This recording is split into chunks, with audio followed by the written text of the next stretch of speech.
اعوذ باللہ من الشیطان الرجیم بسم اللہ الرحمن الرحیم ان عدۃ الشہور عند اللہ 12 شہرا فی کتاب اللہ صدق اللہ العظیم۔ سامعین ذی وقار، ماہ رمضان المبارک رخصت ہو چکا ہے۔ اعمال،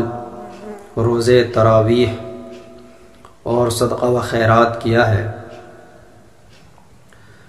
اب ماہ رمضان المبارک کے بعد اس تسلسل کو کیسے برقرار رکھنا ہے،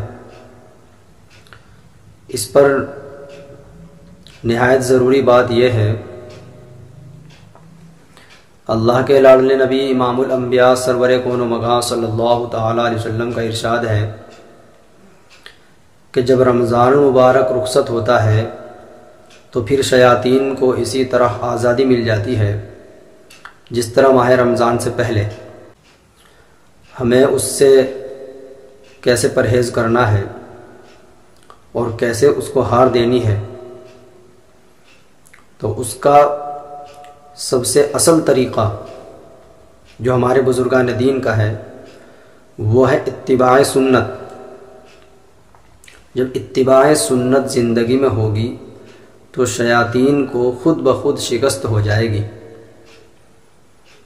اور ہماری زندگی ماہ رمضان المبارک سے جس طرح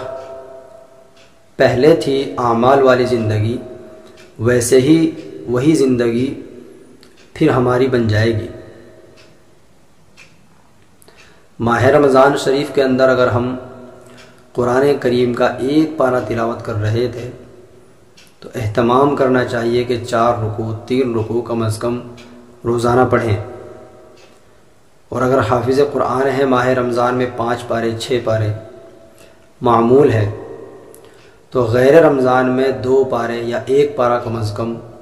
یہ اہتمام کے ساتھ تلاوت ضرور کرنا چاہیے۔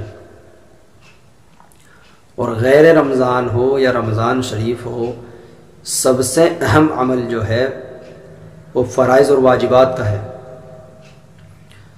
کہ ماہ رمضان المبارک میں انسان اگر فرض ادا کرتا ہے تو اس کا بدلہ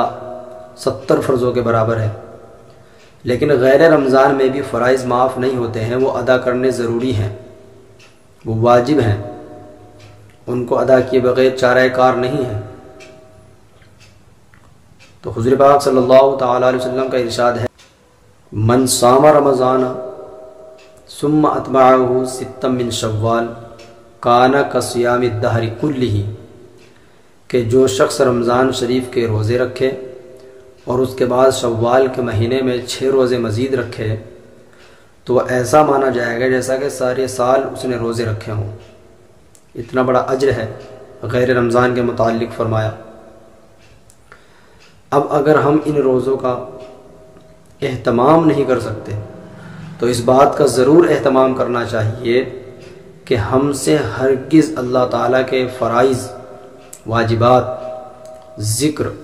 قرآن کریم کی تلاوت یہ بالکل چھوٹنے نہ پائے، تب ہماری زندگی اتباعی سنت والی ہوگی، اور پھر جو سرکش شیاطین چھوڑ دیے جاتے ہیں ان سے حفاظت ہو جائے گی۔ یہ غیر رمضان میں حضور پاک علیہ الصلوۃ والسلام نے ہمیں ترغیب دلائی ہے، اور حضور فرماتے ہیں کہ انسان جتنے بھی اعمال کرتا ہے اس کا ثواب 10 گنا اس کے نامہ اعمال میں لکھا جاتا ہے، 10 گنا ثواب لکھا جاتا ہے، 10 گنا بدلہ اس کو دیا جاتا ہے۔ تو یہ احسان ہے شریعت کا، یہ انعام ہے ہم پر، اور اگر اس میں لاپرواہی اگر ہم برت رہے ہیں تو یہ ہمارا نقصان اور خسارہ ہے۔ اللہ تعالی ہم سب کو رمضان شریف کی طرح غیر رمضان کی بھی قدر کی توفیق عطا فرمائے۔